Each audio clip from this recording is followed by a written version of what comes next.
Good morning and welcome to today's session. Today we are going to discuss hierarchical Bayesian model.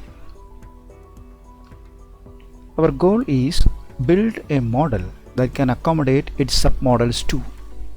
That means in the last session we have discussed how to create Bayesian models. Now we are going to create a sequence or multi-level of models which take Bayesian posterior as prior and build up complex models. That means the higher model will accommodate all the information from submodels too. Today's agenda is Bayesian posterior and prior, Bayesian posterior as prior to next level, building complex models using Bayesian priors, and also some examples. First of all, let us discuss building blocks of hierarchical Bayesian models. The Bayesian probability provides more information about the model, provided the prior and likelihood are best representatives of the context. That is very important. The Bayesian probability gives good estimate only if both the prior and likelihood should have good quality. The second point is best higher level models can be built using Bayesian prior. That means we develop a model, a Bayesian model, so got a posterior probability from that. We keep it in our hand. Now we develop a new model, but in that model the prior distribution will be the posterior distribution in our hand. In that way we can communicate the best distributions of the lower level model into higher level model. Okay. So ultimately Bayesian probability become building blocks of complex models. That means we divide the entire system or the entire model into submodels and we generate posterior probability for each independent models. To the next level we transfer this posterior probability got from the Bayesian estimate. That is the idea. So the totality of the model make use of Bayesian probability. Now we are going to define hierarchical model formally. Bayesian hierarchical model is a statistical model written in multiple levels that estimates the parameters of the posterior distribution using the Bayesian method. That's all. It contains multi-level, and this multi-level distribution takes prior distribution as the previous level posterior distribution. That means a lower level model gives its posterior probability to the higher level. In that way the total model is the full representative of the information gathered in the data. That is the idea. Development of a hierarchical model. First of all, let us see the mathematical representation for a three-level hierarchical model. It is so straightforward. P of the parameters phi, theta, x given y. Here y is the sample is equal to P of, we use the Bayes theorem, P of a given b starts from P of b given a into something like that. So the condition is on y, so start from y. P of y given the first parameter phi into P of this phi given next parameter theta into P of theta given the next variable x into finally P of x. The whole divided by evidence. Evidence is P of y. Now look that this P of x is the prior distribution. This is also known as hyperprior. Then is P of theta given x, we estimating parameter. Whenever we try to estimate parameter in a Bayesian model, this is the posterior distribution. Again we estimate another parameter phi, is again a posterior distribution. And we calculate P of y given phi. For a given parameter phi, we define y. Y is our sample. This is nothing but likelihood estimate. So these two are posterior distribution. And finally, what is the output that is in the left hand side? It is again a posterior distribution. So in effect 1, 2 and 3 posterior distributions are there. So it's a 3-level hierarchical Bayesian model. Okay. Mathematically, it is so straightforward. In calculation, we divide the entire system into different levels and calculate posterior probability for each building blocks in a particular level using a common prior if possible. That common prior is known as the hyper prior for the higher dimension. Okay. How to build a hierarchical model? In a nutshell, it contains 3 steps. So the first step is define a shared prior. It is also known as hyper prior to the subpopulation. In the hierarchical model, it is not sequential. We are discussing only hierarchical model. In that case, define a shared prior to the subpopulations. That means in the first level there are 3 subgroups or subpopulations. Then we assign the same prior distribution to the whole models or submodels in that level. Then we take information from the common prior. Then we assign likelihood function for each of the submodel, diffuse it, create the posterior distribution. So in a level suppose there are 3 more submodels, then it gives back 3 posterior distribution. We put these 3 posterior distribution as prior distribution to the higher level. That's all. Apply Bayes theorem with a suitable likelihood and this hyper prior to get posterior distribution, as I told you. Then use posteriors of this step 2 as a prior to next level and continue this process until the complete model is generated. That means the model is divided into different levels, and from the lowest level we start with the hyper prior, then goes to the top level with corresponding posterior distribution from each level. As a use case, we will discuss some examples. Design a ticket cost prediction model in railway that address ticket costs of individual classes along with general prediction. So we know the railway ticket cost. Suppose we need to predict this ticket cost, but ticket rate is not same for different classes. So we have to consider these subclasses or submodels, then use our hierarchical Bayesian model to predict ticket cost. The second example is design a model to predict COVID-19 death rate in India that can predict death rate in different age groups. Okay, we divide the entire population into different subgroups, then we use the same common prior because COVID-19 is due to coronavirus.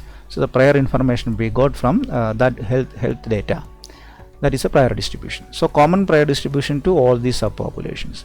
Then because of the likelihood functions different for these subpopulation, we got different posterior distribution from subgroups. Then we feed it into the higher level model. In that way, we can develop a two level hierarchical Bayesian model for predicting COVID-19. Another example is design a quality control prediction of water quality in a state along with predicting district level quality. It's a nice example. Suppose we need to predict the water quality of Kerala. Kerala has 14 states, and we develop a model such that it envisages all the quality measurement of the subpopulations. Again, we can use the Bayesian hierarchical model. The last one, I would like to explain the last one, the water quality prediction model. Suppose we want to analyze the quality of water in a city. So we take samples by dividing the city into neighbors or sub blocks. We may think we have 3 options to analyze this data. As we know, the direct one is we consider each neighborhood as a separate entity, and we predict or develop a model for each of the subgroup. This group specific, that's okay, give better information to the group, but we don't have the full model for the city. That is a disadvantage. That is the first part. Study each neighborhood as separate entity, and so the blocks will be different. We don't have any information to the city. The second thing is pool all the data together. Take all the data from different blocks and bring it together, create a pool, and estimate the water quality of the city as a single big group. That is a good idea. Okay, but when we take everything into mixed form, the separation will disappear. we got a group average. That group average is common to the city, not to the different blocks. It will not contain information related to that city wise information will be missed up. That's the problem. In the case of water quality measurement, we use many parameters like chlorophyll and other fluorescing materials, conductivity, salinity and TDS, dissolved oxygen level, nutrients like nitrate and ammonia, PIR and total solar radiation, and also definitely pH values and turbidity and water temperature in the case of water with some good quality to fish farming, etc. So there are different ways to measure this, measuring stream flow and measuring CD ohm, and also measuring the dissolved oxygen, also the presence of chlorophyll bacteria, etc. All these are possible measurements that we can use to study the water quality. Okay. The third one is develop a hierarchical model. That is very nice. First two studies are extensively discussed in statistics, conventional statistics.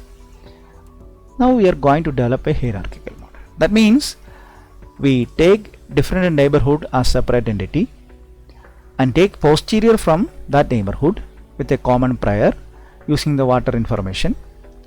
Then feed that posterior distribution into the city model, that is a higher model. So we got a two-layer or two-level hierarchical model.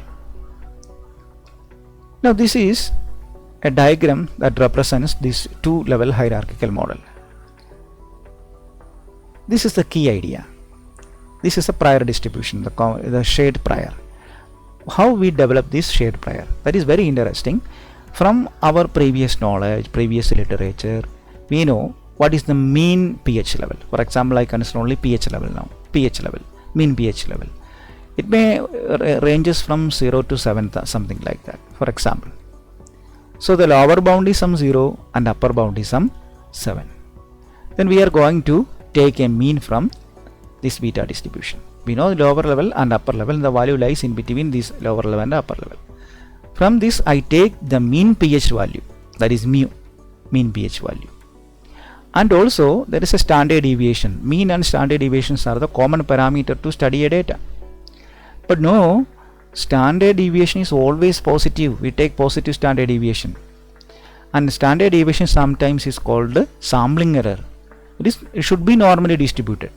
It is positive and normally distributed. So I take a positive or half normal distribution. I take it from a half normal distribution.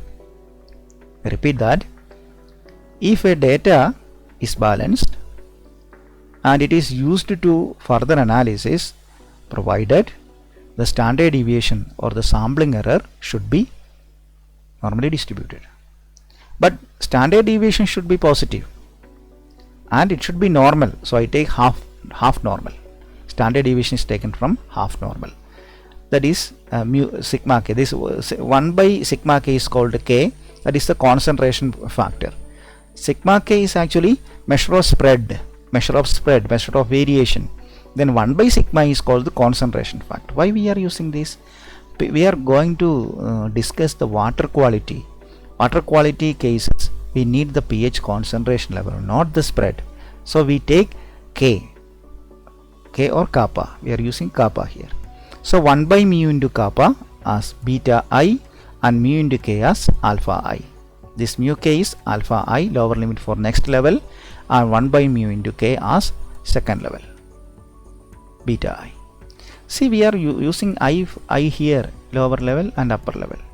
So this prior distribution is shared to any number of Dirichlet distribution, any number of beta distribution, no problem. Each beta distribution represents a group. So alpha 1 beta 1, one group, one neighborhood. Alpha 2 beta 2, second neighborhood. Alpha 3 beta 3, third neighborhood, like that.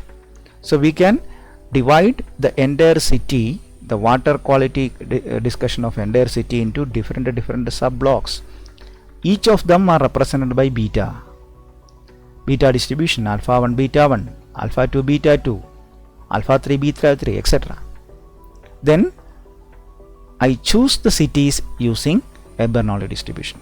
As you know, first one or second one, first one or third one, like that. That choice can be done with the help of a Bernoulli distribution. So we have two levels.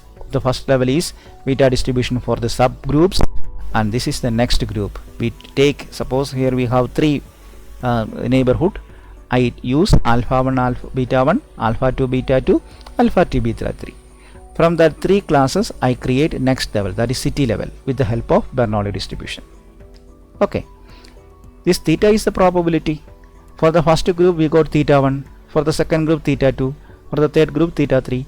Depending on this theta, we can decide which city or which block contribute much to the water quality of the city, or which block causes more problems to the water quality level of the city. In like that, it is a qualitative analysis. So first level, second level. This is the common prior. I take common prior as this one, beta distribution. So advantage, one of the important advantage is a theoretically best approach to model complicated system that address the parameters of submodels too. That is one of the important advantage of using hierarchical model. It gives the complete picture of the complicated or complex model. There are disadvantages too.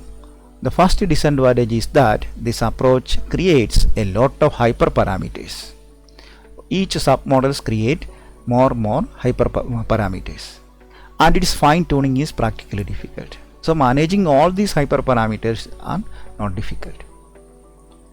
That is the main problem. In the two level, we know there are mean and standard deviation of the common prior, and also in the first level there are three neighborhood. In that example, for each neighborhood there are alpha and beta, alpha 1 beta 1, alpha 2 beta 2, alpha 3 beta 3. We have to fine tune these parameters also. Practically it is not that much easy. And second disadvantage, multiple levels without proper control leads to stuck on the web of hyperpriors and leads to infeasible solution. It is happening many times. We develop different blocks and assign some common hyperprior distribution to this without much care. Then what happened? It creates a lot of hyperparameters. Then we stuck on this web of parameters. We cannot come out of that. We won't get a feasible solution. In such situations, the simple statistical method will help us to predict the model. Okay, so be careful. It demands must contextual information. Domain knowledge is very important. Then only we can design hierarchical models. That is one of the major disadvantage of using hierarchical Bayesian model in probabilistic machine learning. The important takeaways of this session: using Bayes theorem in multiple level, create hierarchical models. This approach uses posterior from each level as prior to next level. The shared prior of Bayes level subproblems are called hyperpriors. Theoretically best for building complex models. Thank you very much.